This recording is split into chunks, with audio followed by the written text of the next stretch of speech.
Ladies and gentlemen, please welcome the next Vice President of the United States, Paul Ryan.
Newport News, you ready to get our country back on the right track?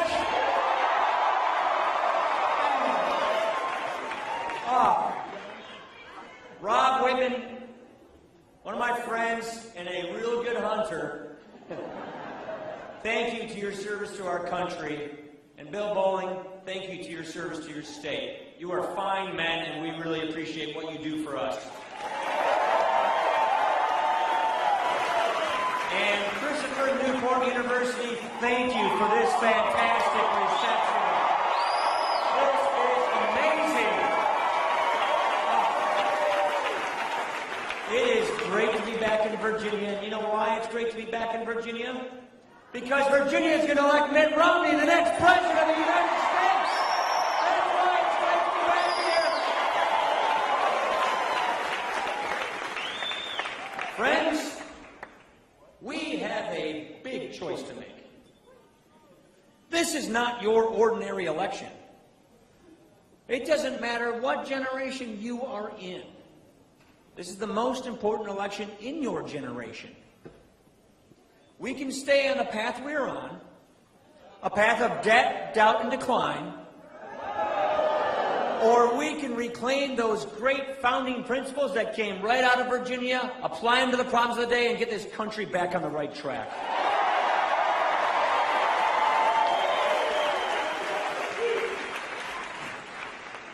Here's our problem. President Obama and too many politicians like him in Washington are more worried about their next election than they are about the next generation. We're not going to do that. We have got to get on top of this country's problems. If we don't tackle these problems soon, they will tackle all of us. So that's what Mitt Romney and I are going to do.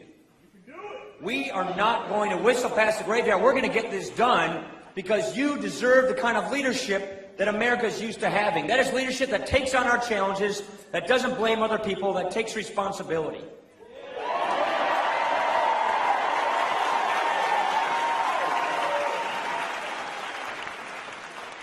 What a beautiful campus here, by the way. This is just a fantastic place.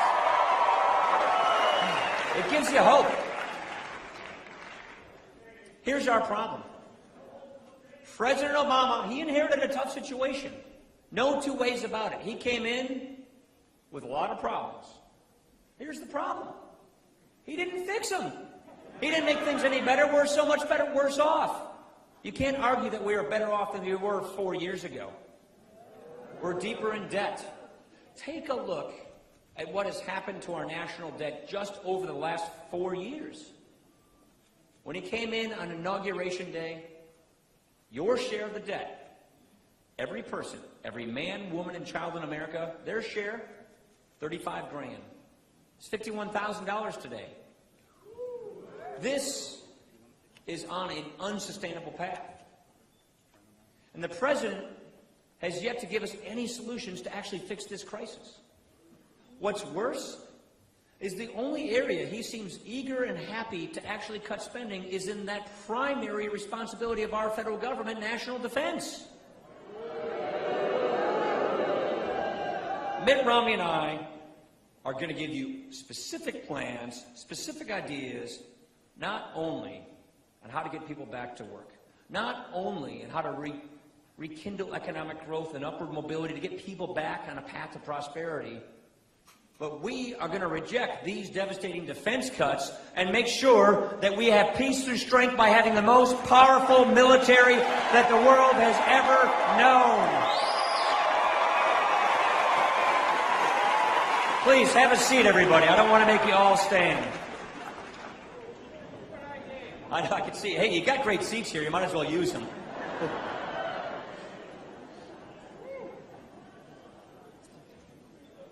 We've heard lots of bad news. We've heard bad news about jobs. We've heard bad news overseas. You see, when we project weakness overseas, when we're complicit with these devastating defense cuts, we show weakness. When we promise higher taxes, more regulation, more borrowing, more spending, more money printing, that does not produce prosperity.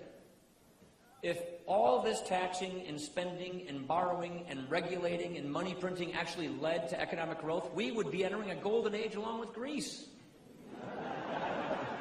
It doesn't. Here's the good news. It is not too late to get this right. We can fix this mess.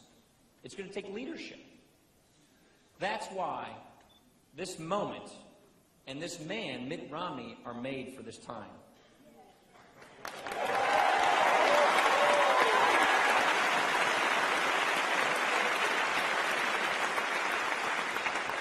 Of all the things that we are lacking that we need, it's leadership. You know, historians often paint pictures and tell stories about great leaders and what it takes. We've had great leaders from Virginia right here. You need a person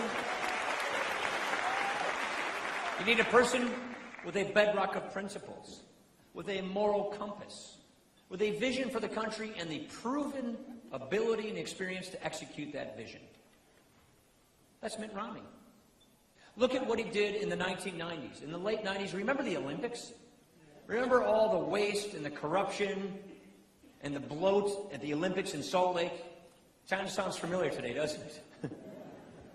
What did they do? They asked this man in Boston to drop his career, leave what he was doing, move to Salt Lake, and turn them around. And that's exactly what he did. Duty, honor, service. He turned those Olympics around, and it was a success story that made us all proud.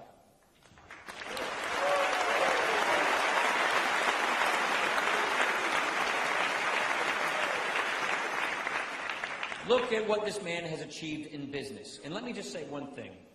By the way, being successful in business, that's a good thing in this country. That is nothing to be ashamed of. We take pride in that. I think it's a good thing you have a man who's created thousands of jobs. It's good to have a man who started businesses, who turned around failing businesses. That's the kind of job creation we need today. Take a look at the record of Barack Obama as president and Mitt Romney as governor. Under President Obama, 23 million Americans are struggling to find work. He said right when he got in office, if I can just borrow $831 billion and spend it on all these groups, we'll get prosperity, and unemployment will never get above 8%. It's been above 8% for 43 months. We have 15% of Americans today living in poverty. This is the highest poverty rate we've had in a generation. It's not working. And the question is it too late to fix the problem? The answer is no, it's not. Household income for average family has gone down $4,000 over the past 4 years. The president has presided over the first downgrade of our credit rating in our country in our history. And more are coming, apparently. If we want to change this, we've got to change presidents.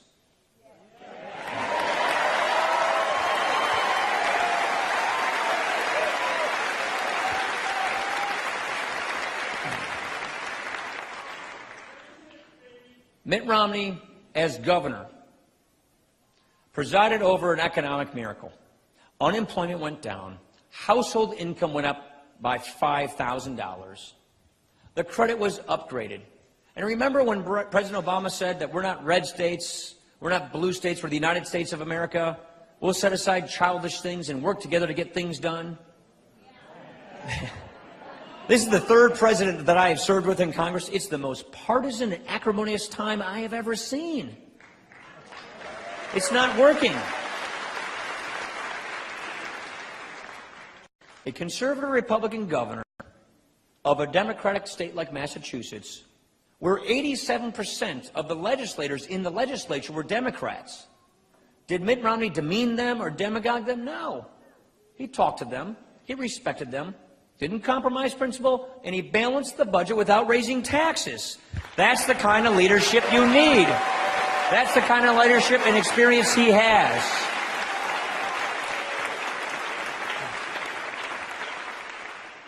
So when we look forward, the question that we owe you an answer to is, it's not just enough for us to criticize the terrible record. We owe you solutions. You see, President Obama cannot run on this record. It's a terrible record. And so that is why his campaign has relegated itself from becoming hope and change in 2008 to attack and blame in 2012. This is why he's running on fear and envy and division, on anger and frustration. He can't wait. He can't run a straight-up referendum. He's got to tear the other guy down. He's got to hope that he can divide this country in order to distract this country to win by default. We're not going to fall for that. We're going to call him out on that.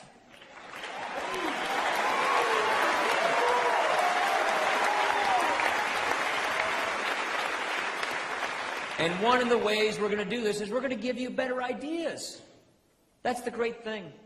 All you really have to do is take those core, key, timeless principles that made this country so special in the first place, that gave us the American dream, the society of upward mobility, of opportunity, of growth, and reapply them to the problems of the time. Liberty, freedom, free enterprise, government by consent of the governed, self-determination. You see, the government works for us and not the other way around. Those are the core founding principles that built this country.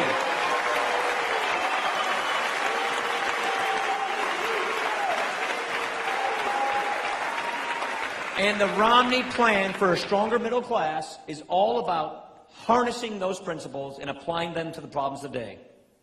Giving you a very specific path, a real clear choice of two futures. Number one, right here in Virginia. You've got it underground. You've got it off your coast. We've got lots of energy in this country. Let's use that energy in this country and create jobs.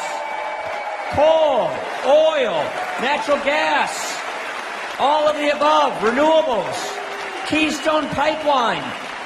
That is a job creator right away. Look at the assault on jobs we're getting from the Obama administration. Just today, we heard some more bad news on this front. 1,200 jobs lost in coal in Virginia, West Virginia, and Pennsylvania alone announced today.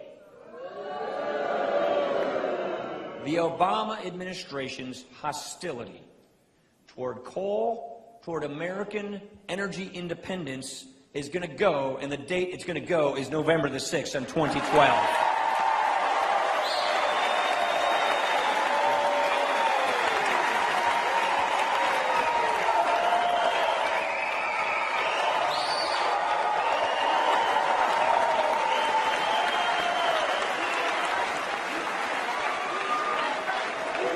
That's also the day we rebuild our national defense so that anybody, whether it's an adversary who wants to test us or it's an ally who needs to depend on us, will know that that is a strong America with an unrivaled military that is not going to gut the doctrine of peace through strength.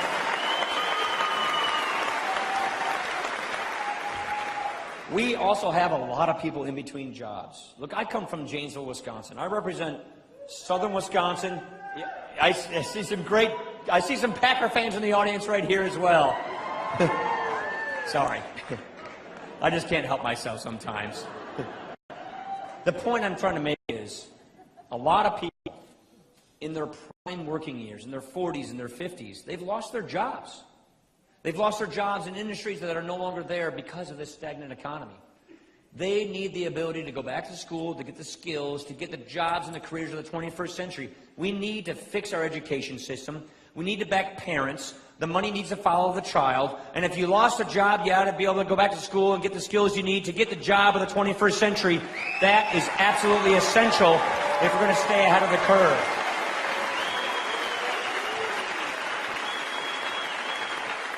And we need to make more things in America and grow more food in America and sell it overseas so we can create good export jobs.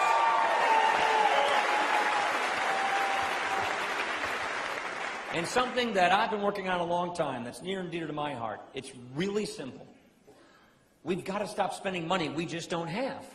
I mean, it's just not all that hard. That's why we need a budget to get this deficit under control, to get the budget balanced, to pay off this debt, not because it's just hurting our economy today, which it is. We have a moral obligation to see to it that our children are not saddled with our bills. It is our duty to save and preserve the American dream for the next generation. And let's never forget the fact that small businesses are the engine of job creation in this economy. That's where almost all of our new jobs come from.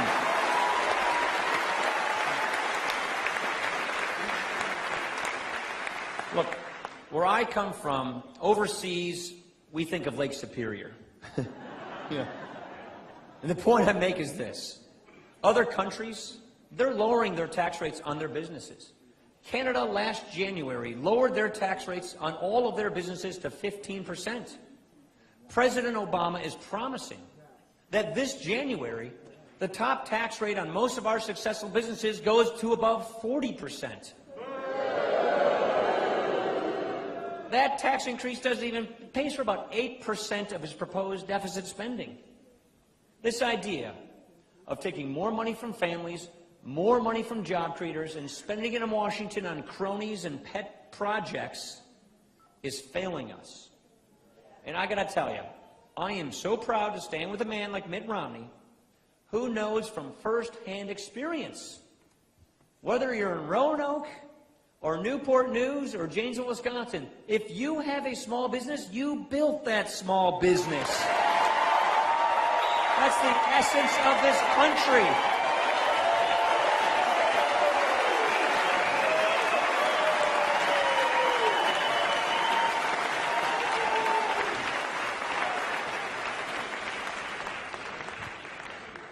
That's why we need tax reform. That's why we need to champion small businesses.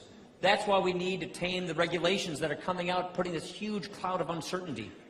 And if we do this, if we put these proven pro-growth policies in place, we get economic growth. We get economic opportunity. We get people out of pockets of poverty and onto paths of prosperity. We can grow this economy by an average of 4% if we do this. That creates 12 million jobs. That's what this is all about. But it's actually more than that. It's more than simply creating jobs, growing the economy. This election is not just an economic election. This is an identity election. It's about the American identity. It really kind of comes down to what kind of people do we want to be? What kind of country do we want to have? This is that big of an election. And if I could just, in a nutshell, quote a Virginian about what the idea of this country is. Because let's not forget, America is an idea. It's not just a piece of geography. It's not just another country. It's an idea. It's the only country founded on an idea. Thomas Jefferson said it best that I can't improve on it. Our rights come from nature and nature's God and not from government. That's the American idea. That is central to what this country is all about. You get that and the rest falls in place. Sometimes presidents even need reminding that. Virginians understand this because Virginians wrote this. But I look around here. I see Navy, I see Marines, I see Army, Air Force, Coast Guard. Our veterans, every generation, secured this idea and these rights, and we thank you for that. Thank you to our veterans for doing this for us, for your sacrifice for us, for making us free, for giving us prosperity, for letting us speak our minds, for giving us free elections, for securing the American dream for each and every single generation.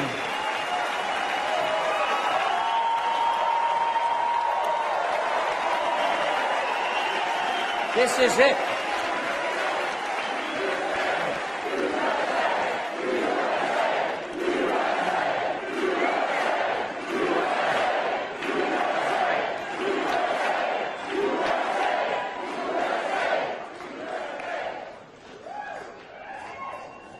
We need each other's help. This comes down to a handful of states. You know this. Who's going to work harder? Who's going to get friends and family to polls? Who's going to convince people who voted for Obama last time on the promise of hope and change, who are dispirited and demoralized this time? We will. That's right.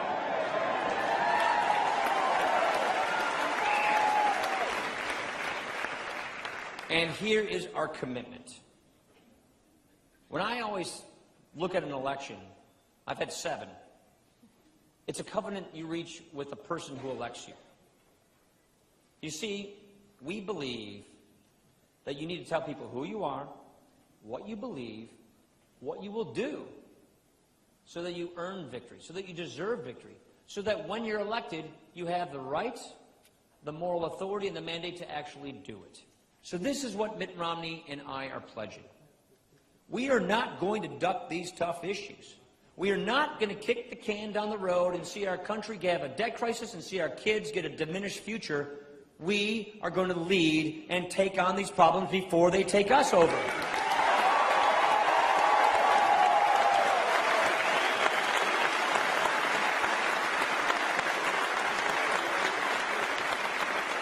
And you know what? We are not going to spend the next 4 years blaming everybody else. We are going to take responsibility and lead and fix these problems. And if there's one thing you get, it is this. We are not going to try and transform this country into something it was never intended to be. We are not going to replace our founding principles.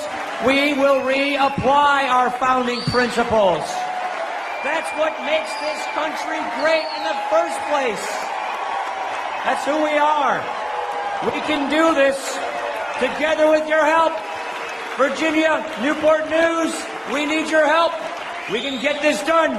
Let's get this done together, all right? Are you with me, everybody? Let's get this done. Thank you so much, everybody. Thank you so much.